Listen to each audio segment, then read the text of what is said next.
头起先，咱要来关心一场死亡的车祸。这是23岁姓池的男性，伫昨下晡4点外的时阵，赛车甲牵的经过森林的土库的时，因为不明原因，结果规台车偏离车道，去弄到对面一台轿车。翁仔某2个人当场是无呼吸甲心跳，落尾送病院了后，有缘救无回来。婚姻关145线道土库路段，拜六下晡4点外发生黑色小客车甲白色小客车对撞的事故。两台车经过高速冲浪，车头拢密密冒冒，黑色车顶悬的姓池翁某，迄个时阵就无喘气心跳。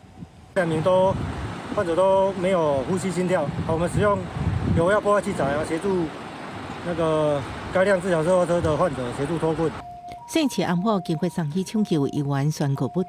白色的驾驶49岁姓温的查甫人意识清醒，酒测达是0，感觉胸坎会疼，送医好，在无生命危险。23岁姓池的查甫人因为不明原因偏离车道，造成死亡车祸。警方无排除是因为日头特别落山的光线影响赛车的视线，互车偏移，才甲对向的白色的车对撞。